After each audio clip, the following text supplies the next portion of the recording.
Excellent début de journée avec Europe 1 matin et Dimitri Pavlenko. Et c'est place à votre signature Europe 1. Bonjour Eugénie Bastier. Bonjour à tous. Vous voudriez faire un petit pas de côté en nous parlant ce matin, Eugénie, non pas d'un fait divers tragique, de la polémique du jour ou de la tambouille politicienne à l'Assemblée, mais du dernier livre d'Alain Finkielkraut, Le cœur lourd, où le philosophe trace un autoportrait nuancé mélancolique. Est-ce qu'il vous arrive, vous aussi, Dimitri, d'avoir le cœur lourd, serré d'effroi devant le fracas du monde, d'impuissance face au déclin de la France, de nostalgie aux souvenirs de l'enfance? C'est un peu tous ces sentiments qui habitent Alain Finkielkraut et qu'il évoque dans ce nouveau livre au titre qui signe une époque, Le cœur lourd. Alors, bien sûr, on retrouvera dans ce livre, qui est un dialogue avec Vincent Trémollet de Villers, le directeur délégué du Figaro, quelques-uns des tourments familiers de l'intellectuel. La langue française, l'inquiétude identitaire, le souci des paysages, l'amour de la littérature et l'attachement à Israël. Mais on est surpris par l'amplitude d'âme d'un homme qui ne se laisse pas enfermer dans une obsession et reste ouvert à la pluralité du monde. Il peut frémir pour l'invisible destin de la race bovine, disserter sur l'amour conjugal, se mettre à la place d'un taureau dans l'arène ou d'un homme politique sur le grill. Alain Finkielkraut nous donne aussi dans ce livre une magnifique leçon d'enracinement et d'assimilation. Oui, ce fils de rescapé de la Shoah évoque l'éducation qui fut la sienne, inculquée par ses parents et consolidée par l'école. La lecture des classiques, sa mère lui interdisait de lire la moindre bande dessinée. Le souci de la langue, ses parents, tous deux d'origine polonaise, parlaient français à la maison.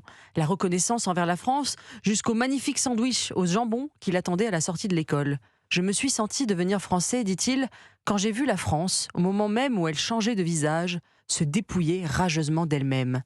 Oui, il assume une forme de nostalgie et tant pis si on le traite de ringard, il le dit haut et haut et fort, la France, c'était mieux avant. La France de mon enfance, dit-il, c'était les dictées quotidiennes, c'était le noir et blanc, c'était le Lagarde et Michard, c'était un pays qui ne se demandait pas ce qu'il allait devenir, c'était l'antisémitisme résiduel. Vous semblez beaucoup aimer, vous semblez pas, non, vous aimez beaucoup Alain Finkielkraut, Eugénie, on va pas se mentir. Qu'est-ce qui vous plaît tant chez lui? J'aime bien son tempérament, c'est son fils qui en parle le mieux. Il a cette phrase dans le livre, son fils: « J'aimerais que tu t'interroges sur le besoin désormais compulsif que tu as de te jeter sous les roues du camion de l'époque pour prouver que ses freins ne fonctionnent pas. » C'est joliment dit. Finkielkraut ne peut pas s'empêcher d'intervenir, de plonger son regard de philosophe dans l'actualité, quitte à créer la polémique, mais jamais pour hurler avec les loups. À une époque de polarisation où chacun s'enferme dans une chapelle de pensée, il refuse ce qu'on appelle le campisme, qui vaudrait que chacun s'enferme dans son camp idéologique pour ne pas faire le jeu de ses adversaires. Ce souci de la nuance transparaît surtout dans son rapport à Israël. Ceux qui s'étonnent de le voir prendre des positions critiques du gouvernement de Netanyahou ou hostiles à la colonisation en Cisjordanie méconnaissent la cohérence profonde qui l'anime. Partisan depuis toujours de la solution à deux États, il fustige les extrémistes en Israël qui déshumanisent complètement le peuple palestinien. Mais il est aussi impitoyable sur le nouvel antisémitisme d'importation qui sévit dans notre pays. Je le cite, Rima Hassan et Rouya Boutejla ne sont pas les héritières de Maurras.